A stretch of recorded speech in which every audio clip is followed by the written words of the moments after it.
जय हिंद दोस्तों, मैं हूं प्रभात। पीसीएस शिक्षा के मंच पे आप तमाम अभ्यर्थियों का हार्दिक अभिनंदन है और वीकली न्यूज सेक्शन में आपका स्वागत है।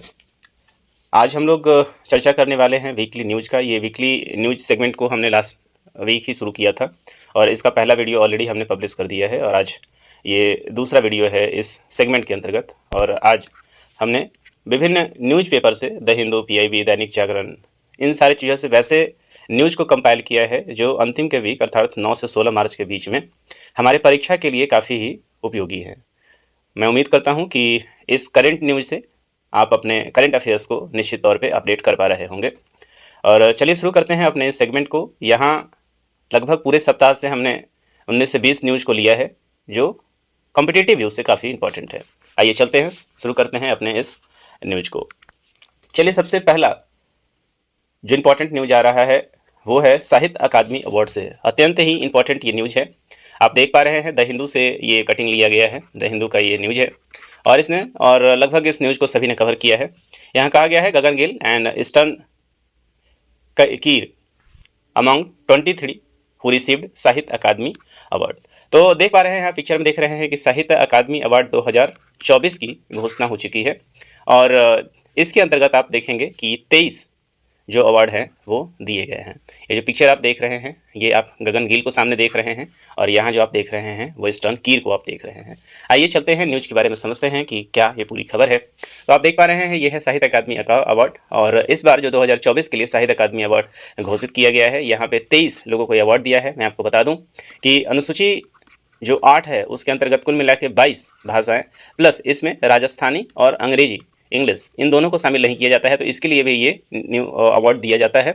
कुल मिला के 24 भाषाओं के लिए ये अवार्ड दिया जाता है, तो अभी 23 के लिए इसकी घोषणा कर दी गई है। अब जो लोग जिस पीसीएस की तैयारी कर रहे होंगे उनके लिए उनका नाम जरूरी होगा, लेकिन जो 2 कॉमन नाम है जिसे सबको याद करना होता है वो याद कर लीजिएगा। एक तो हिंदी के लिए, तो इस बार हिंदी का जो अवार्ड मिला है वो गगन गिल को मिला है। आप यहाँ देख सकते हैं उनकी जो रचना है, एक कविता संग्रह है, मैं जब तक आई बहार, इनकी रचना है। इसके लिए इनको इस बार गगन गिल को साहित्य अकादमी पुरस्कार से सम्मानित किया गया है। वहीं यदि आप इंग्लिश की बात करें तो इंग्लिश में ईस्टर्न कीर को मिला है, जिनका एक नोवेल है that is called spirit nights. तो स्पिरिट नाइट्स के लिए उनको ईस्टर्न कीर को साहित्य अकादमी अवार्ड 2024 से सम्मानित किया गया है। और साथ ही साथ जो बीपीएससी की तैयारी कर रहे हैं उनके लिए मैथिली जरूरी है, तो मैथिली के लिए एक निबंध संग्रह है जिसको लिखा है महेंद्र मलंगिया ने। उनका जो ये संग्रह है इसका नाम है प्रबंध संघर्ष। आप देख सकते हैं यहाँ पे ये वहीं का पीडीएफ है। तो प्रबंध संग्रह जो है इनका ये संग्रह है इनके लिए। तो याद रखेंगे 3 जो इम्पोर्टेंट ये न्यूज है यहाँ पे। तो इंग्लिश के लिए ईस्टर्न कीर को, हिंदी के लिए गगन गिल को और मैथिली के लिए जो इस पर दिया गया है वो एक ऐसे को दिया गया है जो है प्रबंध संघर्ष। तो आइए थोड़ा सा साहित्य अकादमी के बैकग्राउंड के बारे में समझते हैं। तो जैसा कि समझते हैं कि साहित्य अकादमी अवार्ड जो है वो मुख्य रूप से भारत में साहित्य को प्रमोट करने के लिए दिया जाता है, नए लेखकों को प्रमोट करने के लिए दिया जाता है, जिसकी स्थापना 12 मार्च 1954 को की गई थी, आज से लगभग 71 साल पहले। इसका हेडक्वार्टर रविंद्र भवन दिल्ली में है और अभी तत्काल जो इसके प्रेसिडेंट हैं वो प्रोफेसर चंद्रशेखर कंबार हैं। इस बात को आप याद रखेंगे और संस्कृति मंत्रालय के अंतर्गत ये काम करता है। तो आइए समझते हैं यहाँ पे कि क्या है इसके बारे में। हमने 24 भाषाओं के अंदर एक पुरस्कार दिया जाता है, इसकी चर्चा हम लोग कर चुके हैं। और भारत के संविधान में सूचीबद्ध 22 भाषाओं के अलावा अंग्रेजी और राजस्थानी भी इसमें शामिल है। और यदि आप सीक्वेंस की बात करेंगे या रैंकिंग की बात करेंगे तो भारत में जो सबसे बड़ा साहित्य का अवार्ड दिया जाता है वो मुख्य रूप से दिया जाता है ज्ञानपीठ। तो साहित्य के क्षेत्र में जो सबसे बड़ा अवार्ड है वो ज्ञानपीठ अवार्ड होता है और यहाँ दूसरे नंबर पे आप साहित्य अकादमी को रख सकते हैं। इस पुरस्कार के अंतर्गत एक प्रशस्ति पत्र होता है और उसके साथ 1 लाख रुपए की जो है वो इनामी राशि के रूप में दी जाती है। तो उम्मीद करता हूँ कि आपको ये खबर समझ में आ गई होगी। चलते हैं अपने अगली खबर की तरफ। चलिए, दूसरा जो है ये क्लाइमेट सेगमेंट से ये न्यूज है जहाँ आपको बताया जा रहा है कि IPCC begins work on new series of climate reports to build on earlier assessment. जो आप पिक्चर देख रहे हैं ये जिम साके का पिक्चर है। तो आइए समझते हैं इस पूरे न्यूज़ में ये क्या है। आईपीसीसी जो आप यहाँ पे देख रहे हैं इसका जो फुल फॉर्म होता है उससे हम लोग कहते हैं इंटर गवर्नमेंटल, आप देख सकते हैं यहाँ पे inter governmental panel on climate change that is called IPCC.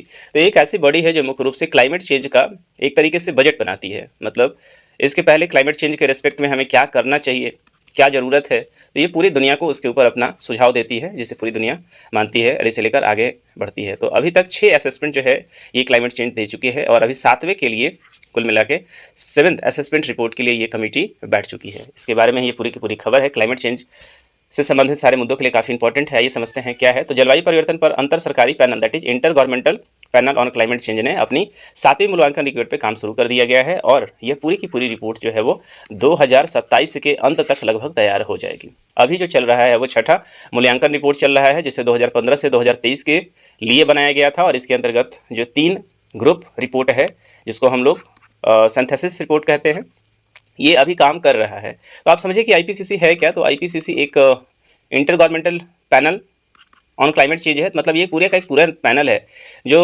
पूरे विश्व में क्लाइमेट चेंज से संबंधित पैटर्न का अध्ययन करती है और इस पैटर्न के आधार पे ही वो कुछ सजेशंस, कुछ रिकमेंडेशन सामने रखती है और जिसके आधार पे नीति निर्माण होता है। तो काफ़ी इंपॉर्टेंट ये पैटर्न है। कितनी गर्मी बढ़ी है, कितना बारिश हुआ है, कितना कम हुआ है, तमाम तरह की रिपोर्ट करने का काम जो है वो आईपीसीसी ही करती है। तो क्लाइमेट चेंज को टैकल करने के लिए ये सबसे बड़ी रिपोर्ट मानी जाती है और सबसे विश्वसनीय रिपोर्ट मानी जाती है। तो आइए समझते हैं। तो इसके अंदर जो आईपीसीसी के बारे में आप देखेंगे, ये कौन सरकार और व्यवसायों को जीवाश्म ईंधन से स्वच्छ ऊर्जा की ओर बदलाव के लिए भी ये क्या करती है, मार्गदर्शन देती है। आईपीसीसी जलवायु परिवर्तन के वैज्ञानिक आधार, प्रभाव, अनुकूल और समन विकल्पों का मूल्यांकन करने वाली ये संस्था है और मुख्य रूप से इसकी जो शुरुआत की गई थी 1988 में वर्ल्ड मेट्रोलॉजिकल ऑर्गेनाइजेशन तथा यूएनईपी के माध्यम से इसकी शुरुआत की गई थी। तो इस तरीके से आईपीसीसी का असेसमेंट रिपोर्ट जो है वो काफ़ी इंपॉर्टेंट होगा। तो छठा जो ये असेसमेंट रिपोर्ट होगा, ये असेसमेंट रिपोर्ट मुख्य रूप से 2027 तक जो है वो बनने की उम्मीद है। और भी कुछ यहाँ से सकते हैं। संयुक्त राष्ट्र WMA के 195 देश इसके भागीदार हैं। मतलब एक वैश्विक संस्था है जो जलवायु नीतियों के लिए मार्गदर्शन प्रदान करती है। ये अंतर्राष्ट्रीय जलवायु परिवर्तन वार्ताओं का प्रमुख भूमिका निभाती है। वैज्ञानिक, शोधकर्ता और नीति निर्माताओं इन रिपोर्ट का उपयोग जलवायु नीतियों को विकसित करने में करते हैं।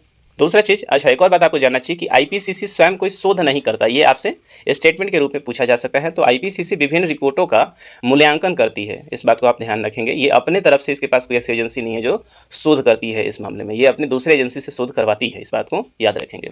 तो मूल्यांकन रिपोर्ट तैयार करने के लिए क्या किया जाता है, तो शैक्षिक वैज्ञानिक योगदान, हजारों विशेषज्ञ शैक्षिक तर्क पर अपना समय देकर जलवायु रिपोर्ट परिवर्तन पर प्रकाशित शोधों का व्यापक विश्लेषण करते हैं। इस चीज़ को आप याद रखेंगे। तो कुल मिला के जो इसके 3 वर्किंग ग्रुप होते हैं और इसके अंतर्गत एक टास्क फोर्स होता है, तो इस बात को भी आप यहाँ पे याद रखेंगे। चलिए, तो ये रहा हमारा आईपीसीसी रिपोर्ट के बारे में पूरी की पूरी कहानी और 7th आईपीसीसी रिपोर्ट अब आने वाला है। चलिए, तीसरा खबर जो है अगेन एनवायरनमेंट की तरफ से ही है और आप देख रहे हैं कि देश को अब 58वां टाइगर रिजर्व मिल चुका है। तो सरकार ने अब माधव नेशनल पार्क को 58th टाइगर रिजर्व के रूप में अब क्या कर दिया है, सूचीबद्ध कर दिया है। इसको लेकर इस न्यूज़ को लगभग सारे न्यूज़पेपर ने कवर किया हुआ है। आइए इसके बारे में हम लोग समझते हैं। तो चलिए, खबर यह है कि केंद्र सरकार ने मध्य प्रदेश के माधव नेशनल पार्क को देश का 58वां टाइगर रिजर्व घोषित कर दिया है और यह घोषणा केंद्रीय पर्यावरण मंत्री भूपेंद्र यादव ने किया है। मध्य प्रदेश का ये 9वां टाइगर रिजर्व है। तो मध्य प्रदेश टाइगर रिजर्व के मामले में सबसे ज़्यादा संख्या भी मध्य प्रदेश में ही है और मध्य प्रदेश का ये 9वां टाइगर रिजर्व बन चुका है।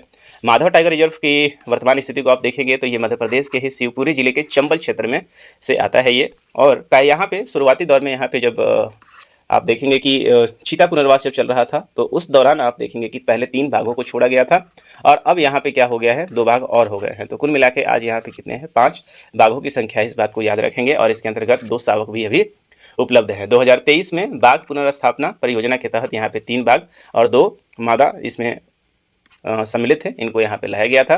टाइगर रिजर्व के बारे में थोड़ा जान लीजिए क्या होता है ये। तो ये ऐसे संरक्षित क्षेत्र होते हैं जिन्हें प्रोजेक्ट टाइगर के तहत बाघ और उनके प्राकृतिक आवासों के संरक्षण के लिए स्थापित किया गया है। तो प्रोजेक्ट टाइगर जो है, याद रखेंगे कब का प्रोजेक्ट टाइगर है, 1973 में प्रोजेक्ट टाइगर को शुरू किया गया था। इसके उद्देश्यों में आप देखेंगे कि बाघों की आबादी की रक्षा करना है, जैव विविधता को बनाए रखना है और इसके आधार पर जो इकोलॉजिकल बैलेंस है, पारिस्थितिकी संतुलन भी यहाँ पे बहाल हो पाएगा। इससे पहले मतलब 98 के पहले अभी तक देश में 57 टाइगर रिजर्व थे जो 82,000 वर्ग किलोमीटर के क्षेत्र फैले हुए हैं और ये पूरे देश के भौगोलिक क्षेत्र का 2.3% है। तो ये 58th जो है, इस बात को याद रखेंगे। 58 जो टाइगर रिजर्व है वो कौन सा है, तो माधव टाइगर रिजर्व है और कहाँ पे है, ये MP में है। तो इसके पहले भी कुछ टाइगर रिजर्व है, उसके बारे में थोड़ा सा जान लीजिए। तो 57th जो है वो टाइगर रिजर्व हमारे पास कहाँ पे आया हुआ था, तो हाल फिलहाल में ये राता पानी जो है वो 57th टाइगर रिजर्व घोषित किया गया था। 56 की आप बात करें जो हाल फिलहाल में है, 56 की भी घोषणा की गई थी। तो ये कौन सा था, गुरु घासीदास था, गुरु घासीदास टाइगर रिजर्व था और जो ये कहाँ पे स्थित है, तो याद रखेंगे छत्तीसगढ़ में स्थित था। तो 56 जो था कौन सा था, गुरु घासीदास था। यहीं पे यदि आप बात कर लें 55 की भी आप देख लें तो ये धौलपुर करौली को दिया गया था, इस बात को आप याद रखें, जो कि राजस्थान में है। और 54th जो था वो कौन सा था, वो दुर्गावती था। इस बात को भी याद रखेंगे। तो कुल मिला के इससे पहले के 55वें से लेकर यहाँ तक के सारे टाइगर रिजर्व पे हमने चर्चा कर लिया है। प्रोजेक्ट टाइगर 1973 में लाया गया था। इसके अंतर्गत आप देखेंगे कुछ और भी है। तो राष्ट्रीय बाघ संरक्षण प्राधिकरण की बात करें, यह पर्यावरण, वन एवं जलवायु परिवर्तन मंत्रालय के तहत एक वैधानिक निकाय है जिसकी स्थापना 1972 में वन्य जीव संरक्षण अधिनियम के आधार पर किया गया था और बाघ संरक्षण को मजबूत करने के लिए इसका उद्देश्य रखा गया था। तो एनटीसीए हर 4 साल में एक बार अखिल भारतीय बाघ का आकलन करता है, मतलब उसकी जनगणना करता है। 2022 में 5वें चक्र के रिपोर्ट के अनुसार जो 2022 का बाघों का जनगणना हुआ था उसके अनुसार भारत में कुल मिला के 3167 बाघ उपलब्ध हैं, जो कि पूरी दुनिया का 70% से भी अधिक है। अर्थात पूरी दुनिया में बाघों की जो सबसे ज़्यादा संख्या है वो कहाँ पे है? भारत में है। टाइगर रिजर्व स्थापित करने के लिए जो है क्या प्रक्रिया होती है इसको भी जान लीजिए। तो राज्य सरकार एक उपयुक्त क्षेत्र का चयन करती है, एनटीसीए को विस्तृत प्रस्ताव भेजती है, इसके अंतर्गत नक्शे, पर्यावरण अध्ययन इत्यादि योजनाओं को भेजती है। पर्यावरण मंत्रालय उसका क्या करता है? निरीक्षण करता है, फिर उसका अनुमोदन करता है और इसे अधिनियम की धारा 38(5) के अंतर्गत औपचारिक रूप से टाइगर रिजर्व घोषित कर दिया जाता है। तो ये पूरा का पूरा ये खबर रहा जिसके अंतर्गत हमने देखा है कि 58 टाइगर रिजर्व को भारत के लिए अब अधिसूचित कर दिया गया है। यहाँ से ये भी इंपॉर्टेंट है कि 2022 में 5वें चक्र की जनगणना भी पूरी हुई थी, जहां पे 3167 बाघों की संख्या बताई गई थी। इस बात को भी आप याद रखेंगे। सर्वाधिक बाघों की संख्या में भी एमपी टॉप पे है। इसके अलावा भी हाल फिलहाल में डॉल्फिन की पहली जनगणना भी की गई थी, जो कि मैंने पिछले न्यूज में कवर किया था, उसको भी आप एक बार रेफर कर सकते हैं। चलते हैं खेल के क्षेत्र से एक बहुत ही शानदार खबर यहाँ पे आ रहा है निकलकर, मेजबान पाकिस्तान और चैंपियन हिंदुस्तान। तो इसको सभी ही न्यूज़पेपर ने बड़ी ही प्रमुखता से छापा है और इस बार भारत अपना कुल तीसरा आईसीसी चैंपियन जो है वो जीतने में कामयाब रहा है और शानदार तरीके से बिना कोई मैच हारे हुए भारत ने इस चैंपियंस ट्रॉफी को जीत लिया है। और सबसे बड़ी बात है कि पिछले 9वें महीने में ये दूसरा आईसीसी ट्रॉफी है। इसके पहले भारत ने बारबाडोस में ही T20 वर्ल्ड कप ही जीता था। तो भारतीय क्रिकेट टीम अभी बिल्कुल ही शीर्ष पे है, पूरी दुनिया में अभी इसका कोई मुकाबला नहीं है। आइए समझते हैं पूरा का पूरा खबर क्या है। तो आप देख पा रहे हैं कि अभी हाल फिलहाल में ही 9 मार्च को आप देखेंगे कि आईसीसी चैंपियंस ट्रॉफी का फाइनल संपन्न हुआ, जो कि मुख्य रूप से कहाँ पे, ऐसे ये पूरा का पूरा चैंपियंस जो ट्रॉफी है इसका होस्ट जो था वैसे पाकिस्तान था, लेकिन पाकिस्तान ना तो फाइनल में रहा और ना ही फाइनल मैच पाकिस्तान में हुआ। इस बात को भी याद रखेंगे। कारण उसका ये था कि भारत ने सुरक्षा कारणों से आईसीसी ट्रॉफी में पाकिस्तान के साथ मैच खेलने के लिए पाकिस्तान में मैच खेलने के लिए भारत ने इनकार कर दिया था, जिसके कारण एक हाइब्रिड मॉडल को यहाँ अपनाया गया, जहाँ पे भारत ने अपना पूरा का पूरा मैच जो है वो दुबई में खेला है और इस पूरे टूर्नामेंट के दौरान भारत कोई भी मैच नहीं हारी है। इसके पहले भी भारत T20 जो मैच खेली थी वहाँ भी भारत कोई मैच नहीं हारा था। और 9 जनवरी को भारत और न्यूजीलैंड के बीच में ये फाइनल था, जहाँ पे भारत की टीम ने न्यूजीलैंड को 4 विकेट से हरा दिया। 4 विकेट से भारत ने न्यूजीलैंड को हरा दिया और 9 माह के अंतर्गत अपना दूसरा आईसीसी खिताब जो है वो जीत लिया। तो चैंपियंस ट्रॉफी के बारे में आपको बता दें, इसकी शुरुआत 1998 में की गई थी और पहला जो चैंपियंस ट्रॉफी जीता था किसी ने, दक्षिण अफ्रीका ने जीता था और जो उप विजेता टीम थी वो वेस्ट इंडीज़ थी। भारत को जरा देखें तो भारत 2002 में श्रीलंका के साथ जो है वो संयुक्त विजेता रहा था। इसके अलावा भारत ने MS धोनी की कप्तानी में, आप देखेंगे महेंद्र सिंह धोनी की कप्तानी में 2013 में इंग्लैंड को हराकर चैंपियन बनी थी और फिर भारत अभी 2025 में न्यूजीलैंड को, और यहाँ कप्तान कौन है? रोहित शर्मा है और इनकी कप्तानी में भारत ने न्यूजीलैंड को हराकर इस आईसीसी चैंपियंस ट्रॉफी के ऊपर कब्जा कर लिया है। तो ये वर्ल्ड कप के पहले खेला जाता है और पहले इसको आप देखेंगे कि 2 वर्षों के अंतराल पर किया जाता था, लेकिन हाल फिलहाल में अभी से 4 वर्ष के अंतराल पर कर दिया गया है। अभी ये एक वनडे का सीरीज है, इस बात को भी याद रखेंगे। तो भारत को यहाँ पे जो विजेता टीम है उसे 20 करोड़ जो अमाउंट है वो दिया गया है विजेता टीम को, जो कि $2.24 मिलियन होता है, जबकि उप विजेता टीम को यहाँ पे 10 करोड़ रुपए का पुरस्कार भी दिया गया है। और इसमें जानने वाली बात यह है कि फाइनल मैच में जो मैन ऑफ द मैच का पुरस्कार दिया गया, मैन ऑफ द मैच का जो पुरस्कार दिया गया वो दिया गया रोहित शर्मा को अपने शानदार पारी के लिए। और वहीं पे यदि आप मैन ऑफ द सीरीज की बात करेंगे तो man of the series Rachindra Ravindra को दिया गया, जो कि न्यूजीलैंड के बाएं हाथ के बल्लेबाज और बाएं हाथ के स्पिन गेंदबाज हैं। तो इस बात को याद रखेंगे। इस बात में एक और जानने वाली बात ये थी कि भारत ने यहाँ पे अपना 15वां टॉस भी गंवाया था।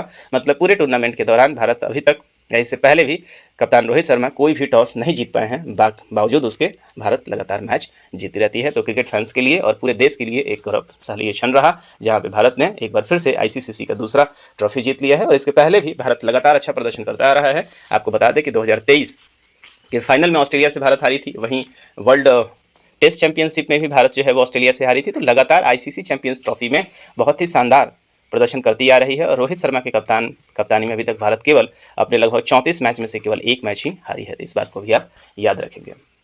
चलिए आगे चलते हैं। एक उत्सव का आयोजन किया गया है जिसे हम लोग प्रथम सौर वेदनाम उत्सव के नाम से जानते हैं। इस प्रथम सौर वेदनाम उत्सव का आयोजन इस बार कहाँ किया गया है?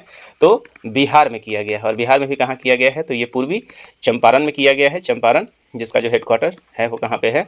तो मोतिहारी, जिसको हम लोग बापू धाम के नाम से जानते हैं। यहाँ पे इस बार प्रथम सौर वेदनाम उत्सव के नाम से इसका आयोजन किया गया है, जो कि 7 और 8 मार्च को यहाँ पे आयोजन इसका किया गया था।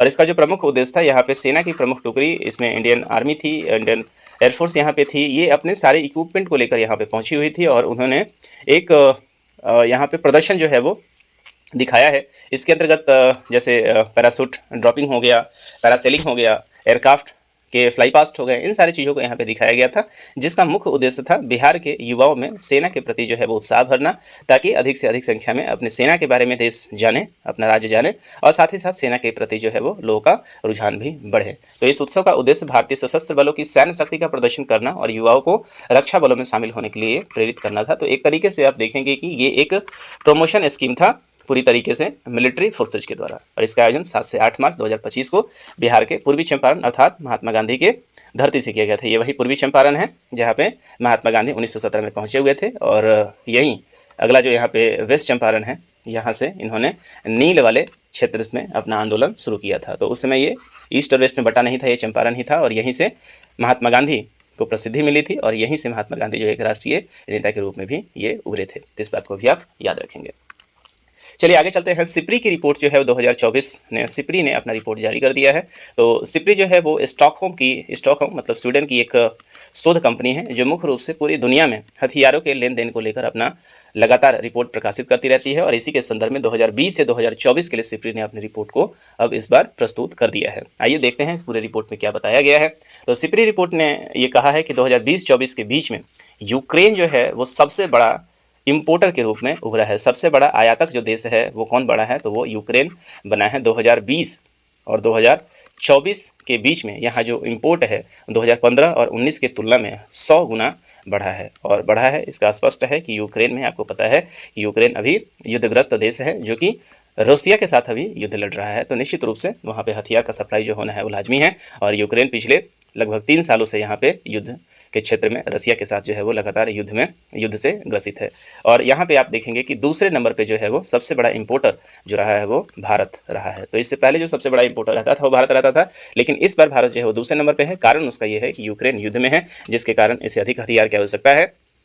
दूसरी तरफ जो है वो भारत रहा है। लेकिन भारत के बारे में ये डाटा, भारत दूसरे नंबर पे इंपोर्टर जरूर रहा है, लेकिन यहाँ पे कुछ चीज़ें जानने लायक है। तो भारत दुनिया का दूसरा सबसे बड़ा हथियार आयातक देश रहा है, लेकिन 2015 से 19 के और 2020-24 के बीच में यहाँ पे जो गिरावट आई है 9.3% की गिरावट आई है। मतलब भारत इसके 15 से 19 की तुलना में लगभग 10% कम इंपोर्ट किया है। और उसका कारण ये है कि भारत मेक इन इंडिया के पहल के ऊपर ज़्यादा काम कर रहा है और कई सारे आर्मी एयरफोर्स के मामले में भारत कई सारे प्रोडक्शन को अब अपने ही घर में करने लगा है। आइए समझते हैं। तो भारत का जो सबसे बड़ा जो आपूर्ति के देश था, भारत ने जो सबसे ज़्यादा हथियार खरीदे हैं, उसके टॉप पे एक बार फिर से रूस जो है वो है। और सेकेंड नंबर पर आप देखेंगे तो कौन सा है? फ्रांस है। तो फ्रांस से खरीदे गए प्रमुख आयातक हथियारों में आप देख सकते हैं कि भारत ने हाल फिलहाल में ही लेटेस्ट फाइटर जेट खरीदा है, जो कि राफेल खरीदा है। और उसके अलावा राफेल के naval version that is Rafale M के लिए ऑलरेडी डील जो है वो पाइपलाइन में रखा हुआ है।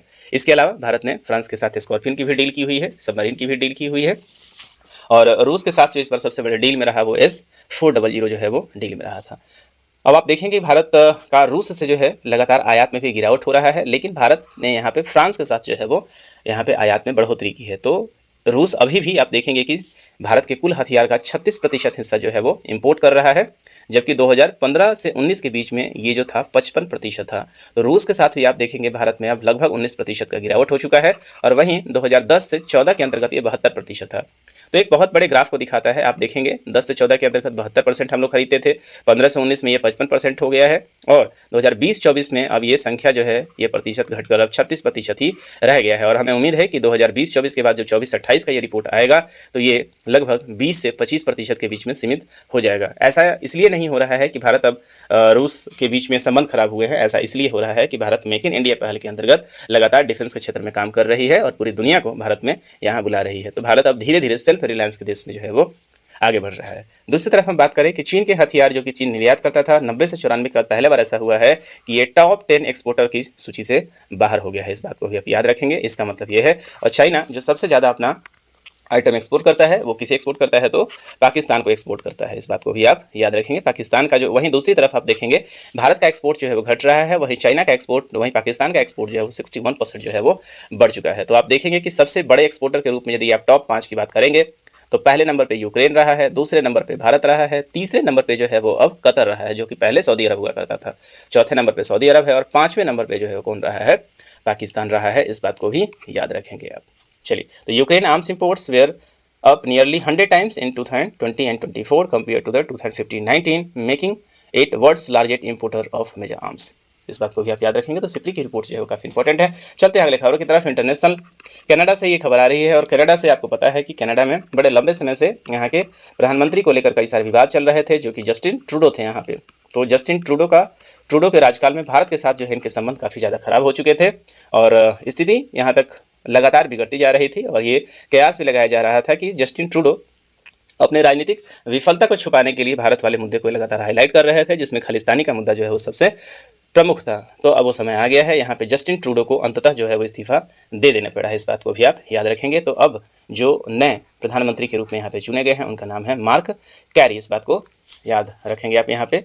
तो मार्क जो कार्नी है वो कनाडा के जो है वो अगले प्रधानमंत्री के रूप में चुन लिए गए हैं और ये कनाडा के अब यहाँ पे 24वें प्रधानमंत्री के रूप में यहाँ पे शपथ लेने जा रहे हैं। और ये किस पार्टी से हैं, तो ये लिबरल पार्टी से हैं और इन्होंने लगभग 89% वोट जो है वो प्राप्ति किया है।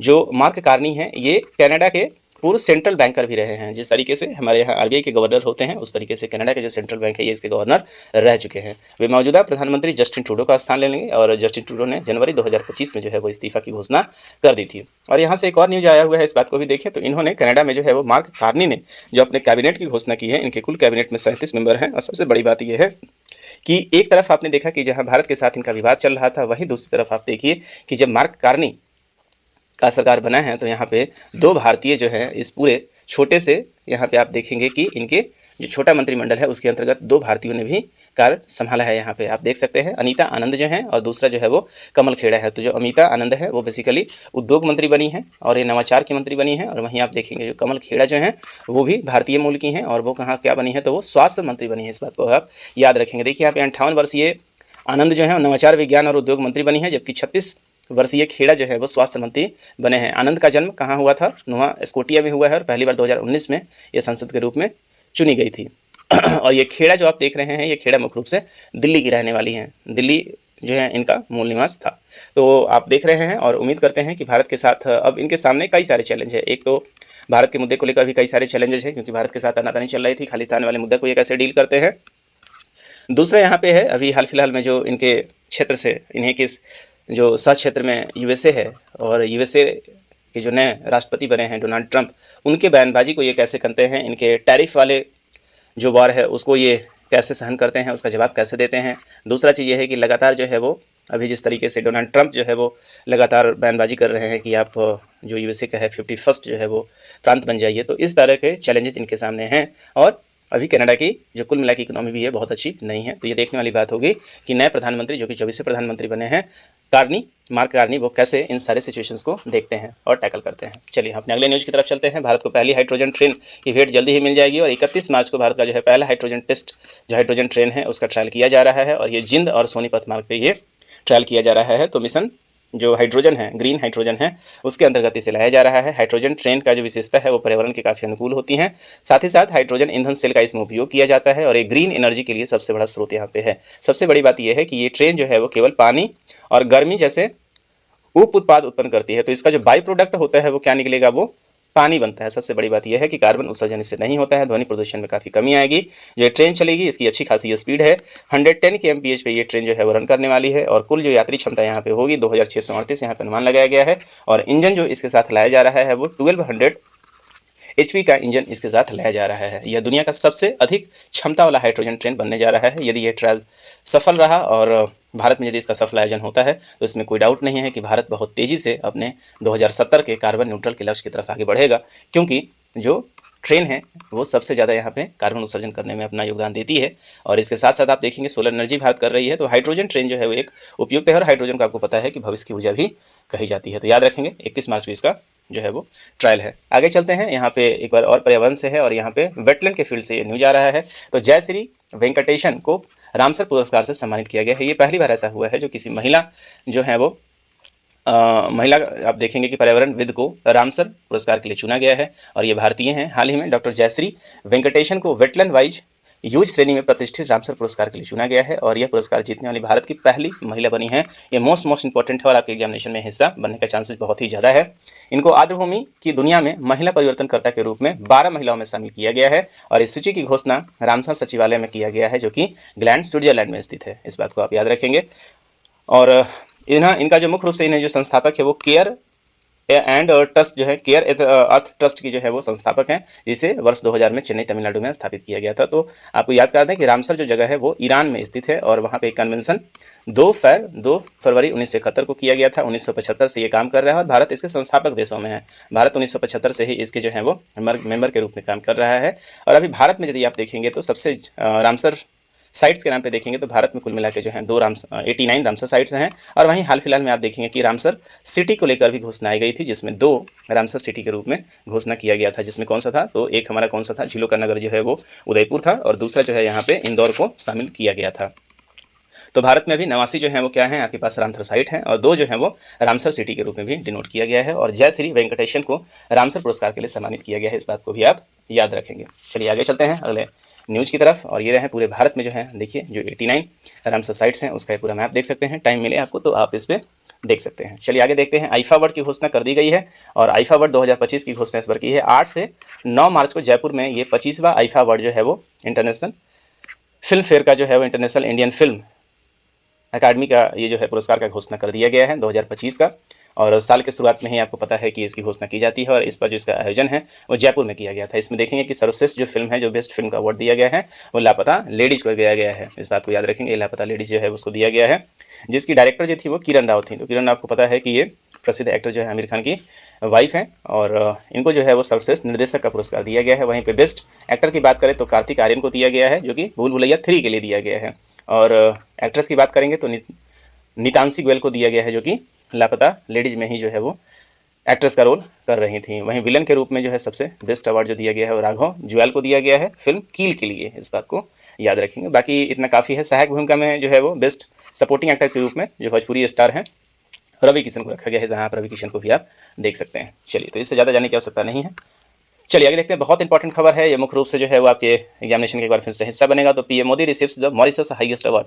तो मॉरिशस ने, आपको याद होगा कि 12 मार्च को हाल फिलहाल में ही मॉरिशस का राष्ट्रीय जो है वो जयंती मनाया गया था और इसी उपलक्ष्य में भारत के प्रधानमंत्री को मॉरिशस के सर्वोच्च सम्मान से सम्मानित भी किया गया था। आइए देखते हैं क्या है पूरी खबर। तो हाल ही में प्रधानमंत्री नरेंद्र मोदी ने अपने 2 दिवसीय मॉरिशस दौरे के दौरान ये कहाँ पहुंचे थे, पोर्ट लुइस पहुंचे थे। ये सेकंड टाइम था जब मॉरिशस जो है वो, मॉरिशस को आप देख सकते हैं कि ये हिंद महासागर का एक बहुत ही इंपॉर्टेंट देश है मॉरिशस। और मॉरिशस आपको पता है कि मॉरिशस को जो आज़ादी मिली है वो किसे मिली है, ब्रिटेन से ही आज़ादी मिली है। और ये 12 मार्च 1968 को मॉरिशस जो है वो आज़ाद हुआ था और तब से लेकर मॉरिशस जो है, चूँकि 12 मार्च को हुआ था तो 12 मार्च को ही अपना राष्ट्रीय दिवस मनाता है। और इस बार दूसरी बार जो है प्रधानमंत्री को यहाँ पे चीफ गेस्ट के रूप में आमंत्रित किया गया था। मॉरिशस में आपको पता है कि भारतीय मजदूर जो हैं गिरमिटिया मजदूर के रूप में लाए जाते थे, यहाँ पे मजदूरी कराई जाती थी। और चूंकि ये भारत लौट के नहीं जाते थे तो अंततः यहाँ भारतीयों की संख्या जो है बहुत ही ज़्यादा है, या कुल मिला के भारत ही इसको बसाए हुए हैं। भोजपुरियों की संख्या जो है, भोजपुरी जो भाषी हैं उनकी संख्या बहुत ही ज़्यादा है। तो इस बार जो है वो प्रधानमंत्री को यहाँ पे इन लोगों ने अवार्ड दिया है और ये प्रधानमंत्री को मिलने वाला जो है वो 21वां सम्मान है। इस बात को भी याद रखेंगे। चलिए आगे बढ़ते हैं। एक डेटा फैक्ट आया हुआ है दैनिक जागरण, यदि आप न्यूज़पेपर पढ़ते हैं तो उसमें एक डेटा फैक्ट आता है वीकली। तो इस बार जो डेटा फैक्ट आया है विदेश में पढ़ने वाले भारतीय छात्र को लेकर आया है, जो 2024 का डाटा है। अत्यंत ही डाटा है, इसे विदेश मंत्रालय ने दिया है तो काफ़ी ऑथेंटिक डाटा है। आप इस डाटा में देख सकते हैं कि जो भारतीय विदेशी जो छात्र पढ़ने जाते हैं, सबसे ज़्यादा जो छात्र पढ़ने जाते हैं वो कहाँ पे हैं, वो अमेरिका में है। तो अभी तत्काल जो है 2,04,058 छात्र जो है वो अमेरिका में पढ़ रहे हैं। सेकंड नंबर पे है कनाडा, तो अभी कनाडा के नए प्रधानमंत्री भी बने हैं, इसको लेकर काफ़ी इंपॉर्टेंट है। तीसरे नंबर पे ब्रिटेन है, चौथे पे ऑस्ट्रेलिया है। तो ये जो है वो आप देख सकते हैं कि 4 जो टॉप कंट्री है जहाँ पे भारतीय छात्र पढ़ने जाते हैं। अभी हाल फिलहाल में ऑस्ट्रेलिया को लेकर आप यदि न्यूज़ को फॉलो कर रहे हैं तो बताइएगा कि ऑस्ट्रेलिया ने भारतीय छात्रों के लिए एक योजना शुरू किया है। कौन सा है, चलिए बता ही देते हैं। मेट्स योजना के बारे में आपको याद आ रहा होगा। ये मेट्स योजना जो है ऑस्ट्रेलिया ने शुरू किया है। तो ये टॉप जो है वो 4 कंट्री हैं जहाँ पे सबसे ज़्यादा भारतीय छात्र जो पढ़ने के लिए जाते हैं। इसमें अमेरिका, कनाडा, ब्रिटेन और ऑस्ट्रेलिया शामिल है। आगे चलते हैं, अगले न्यूज़ की तरफ चलते हैं। सुनीता विलियम्स को लेकर यह न्यूज़ आ रही है। तो सुनीता विलियम्स के धरती पर वापसी के लिए नासा ने रवाना कर दिया है अंतरिक्ष यान। ये सिर्फ जो है वो दैनिक जागरण ने छापा है और दैनिक जागरण के पूरे ही न्यूज़ में ये चर्चा का विषय बना हुआ है। तो आपको बता दें कि जो कुल मिला के ये पूरा न्यूज़ है, इसके नीचे आप देख सकते हैं कि लगभग 9 महीने से जो सुनीता विलियम्स हैं, उनके साथ विलमोर हैं, ये वहाँ पे स्टार लाइनर के माध्यम से आप देखेंगे कि विलियम्स और विलमोर जो है वो बोइंग के स्टार लाइनर से आईएसएस पे गई हुई थी और वहाँ पे ये फंस गई थी। बहुत लंबे समय से फंसी हुई हैं, लगभग 9 महीना हो चुका है। और इसके लिए अंततः जो है वापस लाने के लिए नासा की तरफ से जो है क्रू 10 अंतरिक्ष यात्रियों को आईएसएस पर पहुंचा दिया गया है, भेज दिया गया है। और अभी जो जिस समय ये मैं रिकॉर्ड कर रहा हूं, इस बात को याद रखेंगे कि क्रू 10 जो स्पेस मिशन है ऑलरेडी आईएसएस पे पहुंच चुका है और उसकी वापसी जो है वो वापसी के जो प्रोसेस है वो भी शुरू हो चुका है। इस बात को याद रखेंगे। जब ये पूरी तरीके से वापस आ जाएंगे तो इसके ऊपर और भी न्यूज़ जो है वो यहाँ पे कवर किया जाएगा। चलिए आगे देखते हैं। WPL संपन्न हो चुका है और वुमेन प्रीमियर लीग जो कि IPL के तर्ज पे कराया जाता है। और ये आप देखेंगे कि WPL को 2023 में शुरू किया गया था। ये इसका तीसरा संस्करण था, ये अब संपन्न हो चुका है। और तीसरे संस्करण को यहाँ पे किसने जीत लिया है? तो मुंबई इंडियंस ने जीत लिया है। मुंबई इंडियंस ने अपने फाइनल मुकाबले में दिल्ली कैपिटल को हराया है। दिल्ली कैपिटल की ऐसी टीम है जो लगातार ही फाइनल तीनों बार जो फाइनल में दिल्ली कैपिटल की टीम पहुंची है। वहीं 2023 की आप बात करें तो मुंबई इंडियंस ने जीता था इसका पहला, दूसरा जो है वो RCB में ने जीता है और तीसरा जो है आप देख सकते हैं कि 2025 का जो अवार्ड है वो मुंबई इंडियंस ने जीत लिया है। इस पूरे टूर्नामेंट में आप देखेंगे कि जो फाइनल मैच था वो कहाँ पे खेला गया था, तो वो फाइनल मैच आप देख सकते हैं कि ऑस्ट्रेलिया फाइनल मैच आप देख सकते हैं कि ये बेब्रान स्टेडियम में खेला गया था। इस बात को आप याद रखेंगे। और यहाँ पे जो बेस्ट परफॉर्मर रही हैं वो जिसकी कैप्टन रही है हरमनप्रीत कौर ने 66 रन का जो है वो योगदान दिया था। इसके लिए इन्हें मैन ऑफ द मैच भी दिया गया था। ऑरेंज कैप की बात करें तो यहाँ पे नताली ब्रांड को ऑरेंज कैप दिया गया है जो कि MI से हैं। 493 रन उन्होंने टूर्नामेंट में बनाए हैं। जबकि वहीं पर्पल कैप की बात करें तो अमेलिया जो कि 18 विकेट लिए हैं और MI की हैं वो, उन्हें भी यहाँ पे आप देखेंगे कि पर्पल कैप से जो है वो पर्पल जो कैप है बेस्ट बॉलर को दिया जाता है, इनको दिया गया है। तो बस इसमें बहुत ज़्यादा नहीं है, बस विनर को याद रखिएगा, तीसरा संस्करण था। आगे चलते हैं। मिशन जो है स्पेडेक्स को लेकर काफ़ी ज़्यादा न्यूज आ रहा है। तो स्पेडेक्स जो है ये जो है वो संपन्न हो चुका है। स्पेडेक्स जो पूरा का पूरा आप देखेंगे कि अनडॉकिंग प्रक्रिया जो है वो अब संपन्न हो गया है। तो स्पेडेक्स को लेकर हम बात करें तो यहाँ पे अगले न्यूज़ में आप इसके बारे में शायद जा सकते हैं। 30 दिसंबर को आप देखेंगे कि स्पेडेक्स मिशन को लॉन्च किया गया था। 30 दिसंबर को श्रीहरिकोटा से PSLV C60 से इसको लॉन्च किया गया था जो कि यहाँ पे, और इसने 16 मार्च को आप देखेंगे कि डॉकिंग प्रोसेस को इसने पूरा कर लिया था, डॉकिंग कर लिया था। मतलब यहाँ पे इस पूरे मिशन के साथ जो है 2 मिशन चेजर 1 को लॉन्च किया गया था। एक चेजर 1 था और एक कौन था, टारगेट था। स्पेडेक्स 1 और स्पेडेक्स 2 को यहाँ पे लॉन्च किया गया था, जिसमें एक जो था वो चेजर था और दूसरा जो डॉक्स था वो आपका देखेंगे टारगेट था। इनके बीच में पहला जो है 16 जनवरी को इनको डॉक कर दिया गया। डॉक करने का मतलब ये है कि 2 सैटेलाइट को क्या कर दिया गया, यहाँ स्पेस में ही इसको जोड़ा गया। और फिर आप देखेंगे कि अभी हाल फिलहाल में ही इसको क्या कर दिया गया है, डॉक भी कर दिया गया है, मतलब इसको वापस से जो है वो डिटैच कर दिया गया है। तो ये जो पूरा का पूरा प्रोसेस है ये भारत के लिए बहुत ही ज़्यादा इंपॉर्टेंट है। इसरो ने इसे संपन्न किया है और इससे ये हो जाएगा कि भारत जो है वो अपना भारत स्पेस स्टेशन जो 2035 तक बनाना चाहता है उसके लिए ये काफ़ी मील का पत्थर जो है ये तकनीक साबित होगा। और ऐसा करने वाला भारत जो है वो केवल अभी तीसरा ही देश बना है। तो इस बात को याद रखेंगे कि कुल मिला के इससे पहले अमेरिका ने ऐसा करके दिखाया हुआ है और दूसरा जो है वो चाइना ने करके दिखाया हुआ है। तो कुल मिला के अनडॉकिंग जो प्रोसेस है वो भी अब कंप्लीट हो चुका है। इसरो की हम बात करें तो इसरो जो है भारत का जो इसरो की स्थापना कब हुई थी इस बात को आप देख लेंगे तो 15 अगस्त 1969 को इसरो की स्थापना कर दी गई थी। तो इसको लेकर आज भी न्यूज़ आप आगे रहेंगे, फिर अपडेट करेंगे। अगला जो न्यूज़ है भारत और बांग्लादेश को लेकर है। तो भारत और बांग्लादेश ने यहाँ पे नौसैनिक अभ्यास किया है और बोंगो सागर जो है आपको पता है कि बोंगो सागर भारत और बांग्लादेश के बीच में एक्सरसाइज होता है। बोंगो सागर को बे ऑफ बंगाल में संपन्न किया गया है और भारत की तरफ से आप देखेंगे कि भारत नौसेना की तरफ से इसमें आप देखें तो INS रणवीर ने जो है वो हिस्सा लिया है। तो आपको पता है कि भारत और बांग्लादेश के बीच में रिलेशन ठीक नहीं चल रहे हैं अभी, उसके बावजूद भी इस कंबाइंड एक्सरसाइज का होना अच्छे संबंधों का जिक्र करता है। तो याद रखेंगे बोंगो सागर भारत और बांग्लादेश के बीच का नेवल एक्सरसाइज है। आगे देखते हैं। बर्नार्ड स्टार के चारों ओर 4 छोटे ग्रहों की खोज कर दी गई है। तो बर्नार्ड जो स्टार है वो एक क्या है, तो ये एक लाल तारा है जो सूरज से छोटा है, ठंडा है और कम चमकदार है। और जो हमारा पूरा जो ये सिस्टम है हमारा मिल्की वे है और भारत का सबसे जो पृथ्वी का जो है सबसे नज़दीक का तारा भी माना जाता है। और बर्नार्ड को आप देखेंगे तो पृथ्वी के तुलना में केवल 37% है। न्यूज़ में इसलिए है क्योंकि इसके आसपास आप देखेंगे कि 4 छोटे ग्रहों की जो है वो खोज कर दी गई है और 4 ग्रहों में से प्रत्येक का द्रव्यमान पृथ्वी के द्रव्यमान का केवल 20 से 30% है। तो बस आप इतना याद रखें कि बर्नार्ड स्टार क्या है। तो बर्नार्ड स्टार जो है वो भारत का जो है करीबी जो है वो आप देखेंगे कि कंप्लीट रूप है तारामंडल है। आगे देखते हैं एक जो लास्ट खबर है यहाँ पे देखें 2036 में ओलंपिक की मेज़बानी को बाद में बनाया जाएगा। तो बड़ा घोषणा किया है भारत के जो है वो गृह मंत्रालय ने। उन्होंने कहा है कि गुजरात जो है वो 2036 में, कुल मिला के 2036 में जो है भारत ओलंपिक की मेज़बानी कर सकता है। और इसी के मद्देनज़र रखते हुए अहमदाबाद जो है इसका हब बनने जा रहा है। यहाँ पे 10 बड़े स्टेडियम खोलने की घोषणा की गई है और यहाँ पे पैरा हाई परफॉर्मेंस सेंटर की आधारशिला यहाँ पे गृह मंत्री ने रखी है। और यहाँ मुख्य रूप से पैरा एथलीट की क्या की जाएगी, ट्रेनिंग की जाएगी। और 2036 के मद्देनजर रखते हुए यहाँ पे आपको पता है नरेंद्र मोदी जो स्टेडियम है उसके बगल में 10 स्टेडियम और भी बनने जा रहे हैं, जो मुख्य रूप से एथलेटिक्स के लिए काफ़ी इंपॉर्टेंट है। और भारत के 2036 के मेज़बानी को लेकर जो है वो क्या सब मजबूत होते जा रहे हैं। तो आज के इस वीकली न्यूज़ में इतना ही। मैं उम्मीद करता हूं कि वीक के अधिकांश महत्वपूर्ण खबरों को हमने यहाँ पे कवर किया है और मिलेंगे आपसे हम अगले वीकली न्यूज़ में। तब तक के लिए यहीं पे रहने देते हैं। यदि आपको लगता है कि ये पूरा का पूरा कंटेंट आपके एग्जामिनेशन के लिए इंपॉर्टेंट है तो निश्चित रूप से आप चैनल को सब्सक्राइब कर लें और लगातार अपने दोस्तों में भी शेयर करें। तो आज के लिए इतना ही, मिलेंगे आपसे अगले के लिए। तब तक के लिए जय हिंद।